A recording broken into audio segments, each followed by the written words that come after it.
It's been a long journey for the characters of Stranger Things, from dealing with the Demogorgon to the town being ripped apart by Vecna. Hawkins has been through quite a lot. It's also interesting to see how the characters have changed. The main gang were children in Season 1, and in Season 4, they're high school students. In this video, we'll talk about each character's first and last scene in Stranger Things. First up, it's been a wild ride for Will Byers. If you go back and watch the first episode of Stranger Things, it's crazy to see how small the Dungeons and Dragons gang is, particularly Will. Noah Schnapp was 10 when the first season was filmed, and now he's 17, so he looks completely different in Season 1 and 4. The hair, of course, is the same. Petition to save Will Byers from that awful haircut in Season 5, please. We're first introduced to Will Byers in Season 1, Episode 1, entitled The Vanishing of Will Byers. He's shown playing Dungeons and Dragons with Mike, Dustin, and Lucas in Mike's basement. You can tell this is an innocent, shy little boy, easily pressured by the rest. When he leaves Mike's place to cycle back home, he sees a terrifying creature on the road who takes him to the Upside Down. The whole first season is spent trying to find Will. When he comes back to Hawkins, he's not quite the same. We see Will struggling with trauma, being possessed by the Mind Flayer, feeling left out, and dealing with his sexuality in the following seasons. In the last episode of Season 4, entitled The Piggyback, Will returns to Hawkins and tells Mike he can feel Vecna's presence in the town. We know the two are connected somehow. Will's last scene is in the field with Mike, 11, Joyce, Hopper, Nancy, and Jonathan. They witness the Upside Down taking over. One thing's for certain, Will Byers needs a break. Up next, the journey of 11.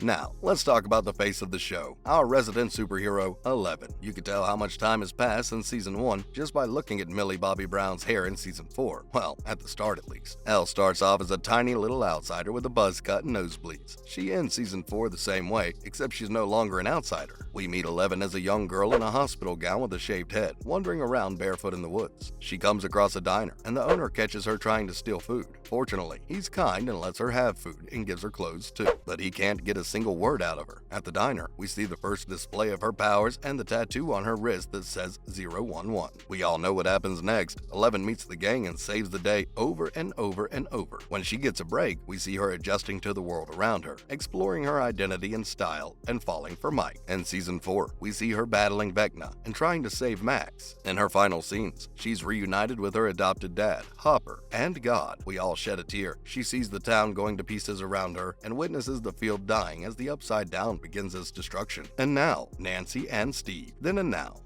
Nancy and Steve. Easily the best looking pair in Stranger Things. In Season 1 and Season 4, they start as two messy kids, and we see them coming into their own over the seasons. Nancy becomes a total and Steve becomes the most adorable babysitter we ever saw. We see glimpses of Nancy in the beginning of the show, but we're not properly introduced to her until later on. Natalie Dyer looks absolutely stunning in her 80s getup, and her story revolves around her new boyfriend, Steve Harrington. The two are totally different. We see them in her bedroom. While Nancy is trying to study, Steve is trying to get in her pants. Gorgeous hair aside, he honestly comes off as kind of an Nancy seems like a stereotypical good girl trying to come out of her shell. Things drastically change for them as the seasons go on. Nancy becomes confident, fearless, and a total as she tries to save the town from the horrors of the Upside Down with Jonathan, who she starts dating. Steve gets his redemption arc, and we see that he's really a softie. In the final episode of the show, we see them firing bullets at Vecna in a goosebump-inducing scene. Both of them witness the town's collapse and the wrath of the Upside Down. Nancy in the field, and Steve at the high school with Robin and Dustin. Their work clearly isn't over. Next up, Joyce Byers, the perfect mom. While Stranger Things is full of kids and first-time actors, we've got one veteran, the Winona Ryder, who plays Joyce Byers, Will and Jonathan's mother. The legendary actress absolutely killed this role, and we expected nothing less. The first time we see Joyce is in Season 1, Episode 1. As expected, she's freaking out about her missing son. She calls Karen Wheeler, Mike's mom, to ask if Will stayed over. Then, she goes to the station and files a complaint with Hopper, who doesn't take her seriously. As the season goes on, we see Joyce breaking down each passing minute, and Ryder plays it so beautifully. Joyce doesn't give up on Will and manages to contact him in the Upside Down. After rescuing Will, Joyce takes up the role of Supermom, protecting all the kids from the monsters of the Upside Down with Hopper. In Season 4, she takes 11 in and heads to Russia to break Hopper out of prison, and her final scenes show her coming back to Hawkins and reuniting with her sons. Her last scene of the show is on the field with Jonathan, Nancy, Hopper, and the kids. We can see the panic in her eyes as she sees the red lightning in the sky. Poor Joyce never got her date with Hopper at Enzo's, and we're not okay. Next, Papa, villain or hero? Dr. Martin Brenner, or Papa as 11 calls him, is one of the few human villains of the show. Since Season 1, he's shown to be the bad guy who took 11 away from her mother and held her captive for her powers.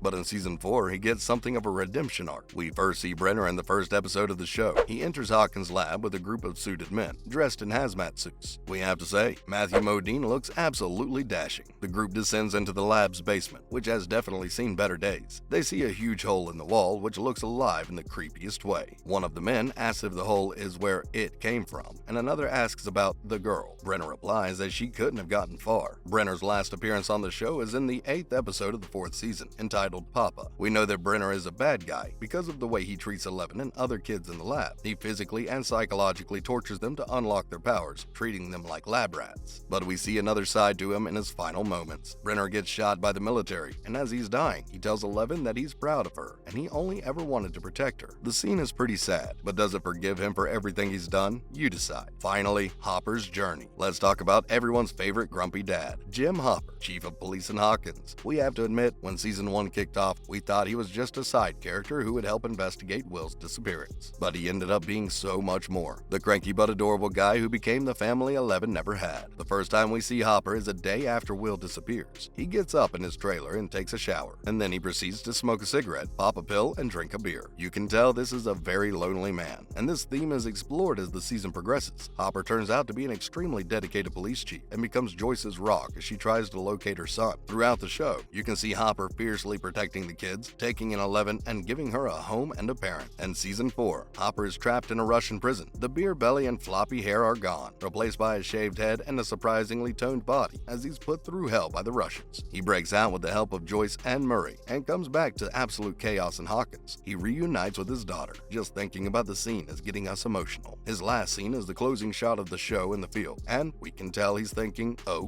That's a wrap for this video. How surprised were you to see how different each character of Stranger Things is in season 1 and 4? Let us know in the comments below. Make sure to give this video a thumbs up and subscribe to our channel for more videos like this. See you in the next one.